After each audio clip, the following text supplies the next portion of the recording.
কেননা তিনি তোমার জীবন ও তোমার দীর্ঘ পরমায়ু স্বরূপ।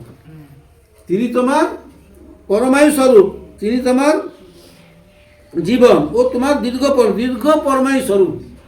তোমার মধ্যে যে হালত আসবে, কষ্ট আসবে, তারা কি করবে? তারা জানালো না যে পরমেশ্বর পিতার কাছে যদি আমরা আসি, পরমেশ্বর পিতা কারো কে কি নিজের খারাপ কাজ দিয়ে তিনি আমাদেরকে কোনো পরীক্ষা করেননি। তাহলে পরমেশ্বর পিতা এখানে বলছে তোমাকে জীবন দিয়েছে, আর তোমার সেই জীবনের পরমায়ু স্বরূপ, দীর্ঘ পরমায়ু স্বরূপ, তোমাকে অনেক দিন কি দিবে? জীবন দিবে, যে তুমি সুস্থ সুন্দরভাবে তুমি থাকতে বাঁচতে পারবে। তাহলে সদাপ্রভু তোমার পিতৃপুরুষকে আব্রাহাম, ইসাক ও যাকবকে যে দেশ দিতে দিব্য করিয়াছিলেন, সেই দেশে তুমি বাস করিতে পারবে। তাহলে ইসাককে মানে যাকব কি করেছিলেন? যারা মেনেছিল, তাই সে পরমেশ্বর পিতার কাছে পৌঁছাইছে। ইসাক আছে, হ্যাঁ, আব্রাহাম আছে। আব্রাহাম ছিল জগতের বিশ্বাসের জনক, পরমেশ্বর পিতার প্রতি এত বিশ্বাস করেছিলেন, তিনি সেই জন্য পরমেশ্বর পিতা তার কাছে নিজে রাখছেন, তারাকে তিনি আশ্রয় দিয়ে।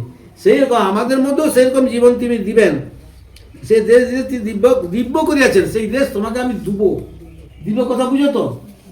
দিব্যি যদি কারো সই করি, ওটা আমাকে দিতে হবে, মানব। পরমেশ্বর পিতা সেই দিব্যি আমাদের সই করে রাখছে যে আমার আজ্ঞা অনুসারে যদি চলো, আমি তোমাকে এগুলো দেবো একদম। মিথ্যা নয় যে ঈশ্বর মিথ্যা কথা বলছে, ঈশ্বর বলছে মিথ্যা কথা বলেনি, তিনি সত্যটাই বলবেন। সেই দেশে তুমি বাস করিতে পারবে, আর সেই দেশে তুমি শান্তিতে বাস করতে পারবে, আনন্দে থাকতে পারবে। আর তোমার মধ্যে কোনো হালত, কোনো কষ্ট, কোনো দুঃখ আর তোমাকে স্পর্শ করতে পারবে না। যেন সর্বদা এই পরমেশ্বর পিতার আজ্ঞা অনুসারে আমরা চলি, আর পরমেশ্বর পিতাকে সর্বদা প্রার্থনা ভোজন করতে থাকি, আর পরমেশ্বর পিতার বিশ্রামবার পালন করি।